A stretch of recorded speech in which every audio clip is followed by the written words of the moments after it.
अपने बचपन की यादों को जब कुरेदने लगती हूँ तो कुछ पत्रिकाएं अपने आप आंखों के सामने आ जाती हैं, जैसे साप्ताहिक हिंदुस्तान, धर्मयुग, मर्यादा, हंस, चंदा मामा और भी थे, पर नाम याद नहीं है। ये पत्रिकाएं बड़े बड़े साइज आकार की हुआ करती थी। धर्मयुग के अंतिम पृष्ठ में हमेशा कोई ऐसी कहानी होती जो बहुत प्रोत्साहित करती थी, हमारे जीवन से जुड़ी होती। जो कहानी मैंने पढ़ी थी, कहानी तो याद है पर नाम याद नहीं है। कहानी शायद इसलिए याद है कि इस कहानी को मैंने कई बार दोहराया है। शायद इसलिए कहानी याद है पर कहानी का नाम मुझे याद नहीं है। आज रेडियो हिंदुस्तान के मेरे दोस्तों, आपको यह कहानी सुनाना चाहूंगी। मुझे विश्वास है कि आपको यह कहानी अवश्य अच्छी लगेगी। क्योंकि कहानी का नाम याद नहीं है, इसलिए सही एक नाम तय कर देती हूँ, संयम। दोस्तों, कहानी का नाम कैसा लगा इसे अवश्य बताएं। यह एक ऐसे लड़के की कहानी है जिसे अपनी जुबान पर लगाम लगाना नहीं आता था, न ही अपने क्रोध को रोकना आता था। हम सब इस बात को अच्छी तरह से जानते हैं, जहाँ क्रोध और अपशब्द का निवास होता है, वहाँ स्वस्थ और स्वच्छ जीवन का वास नहीं होता। ऐसे स्थान पर तो ईश्वर का भी वास नहीं होता। चलिए इस लड़के को जातिवाचक से व्यक्तिवाचक भी बना दें, अर्थात उस लड़के को एक नाम भी दे देते हैं। उस लड़के का नाम गौतम था। माँ बाप ने गौतम नाम यह सोच कर रखा कि आगे चलकर गौतम भी गौतम बुद्ध के समान शांत लोकप्रिय बनेगा। दुख की बात यह थी कि लड़के के नाम और स्वभाव में जमीन और आसमान का अंतर था। कहीं भी किसी भी कोने से समानता नहीं थी।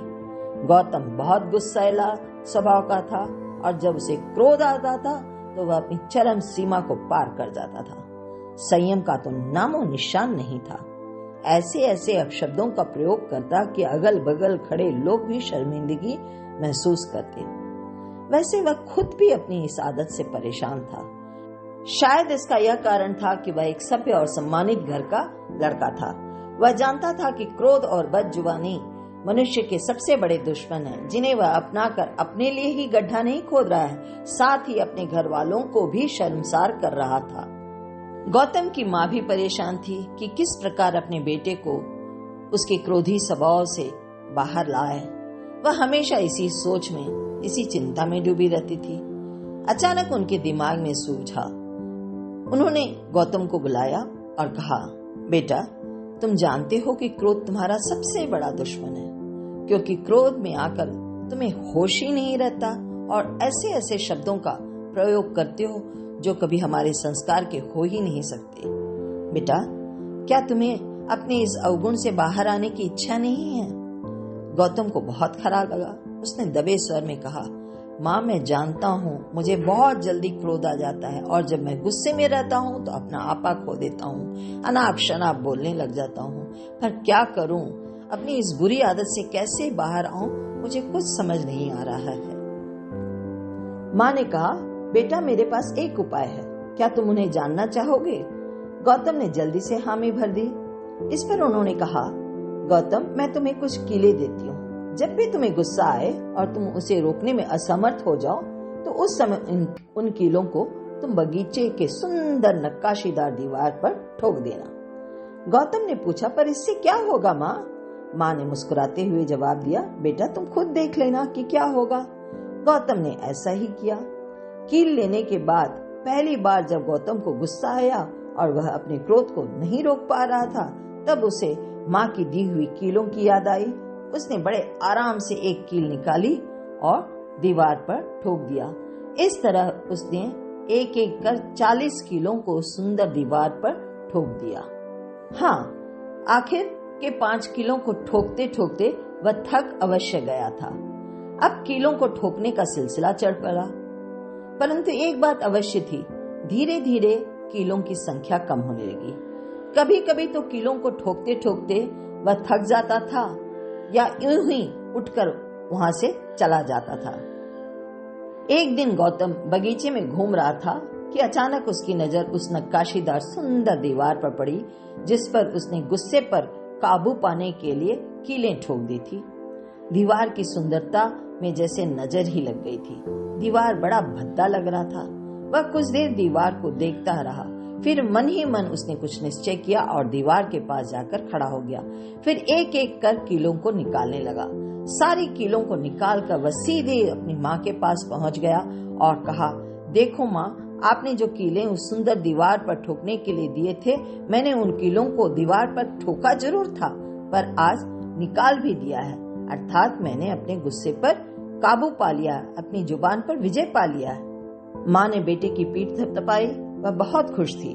उसने खुशी से कहा, मुझे बहुत अच्छा लगा कि तुमने स्वयं ही अपनी बुरी आदतों को त्याग दिया है, और यह तभी संभव था जब तुम खुद कोशिश करते, क्योंकि हम जब जानबूझकर कुछ गलती को करते हैं तो सुधारने की इच्छा भी स्वयं ही आनी चाहिए, अन्यथा बड़ा मुश्किल होता है। फिर उन्होंने अपने बेटे का हाथ थामा और बगीचे की दीवार के पास लेकर गई और दीवार को गौर से देखने को कहा। वह नक्काशीदार सुंदर दीवार जिसमें गौतम ने कीलें ठोक ठोक कर बदसूरत बना दिया था। गौतम ने कीलें तो निकाल दिए थे, पर उन्होंने अपने निशान छोड़ दिए थे। पूरी दीवार पर छोटे छोटे कीलों के निशान थे जो दीवार की सुंदरता को खराब कर रहे थे। गौतम को बहुत बुरा लगा। वह प्रश्न भरी नजरों से अपनी माँ की ओर देखने लगा। माँ मुस्काई और कहने लगी, बेटा, तुमने अपने क्रोध और बदजुबानी पर तो संयम पा ही लिया है, पर कभी सोचा है कि जिसे भी तुमने अपने गुस्से और अपशब्द से दुखी किया है, क्या उन्होंने अपने उस दुख को भुला दिया है?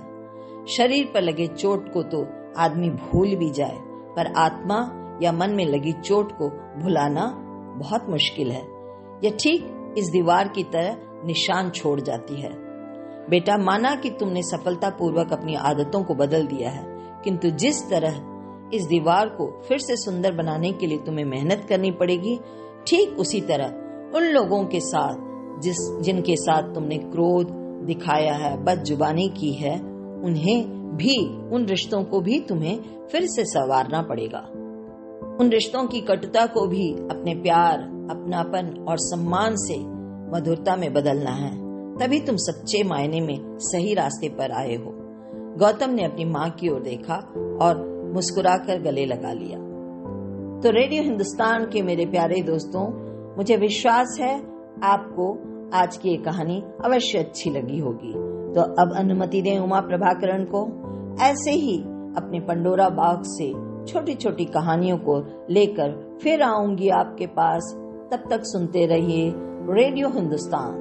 दोस्तों, हमें लाइक, सब्सक्राइब करना और कमेंट्स लिखना न भूलें, उसी का तो हमें बहुत बहुत इंतजार रहता है।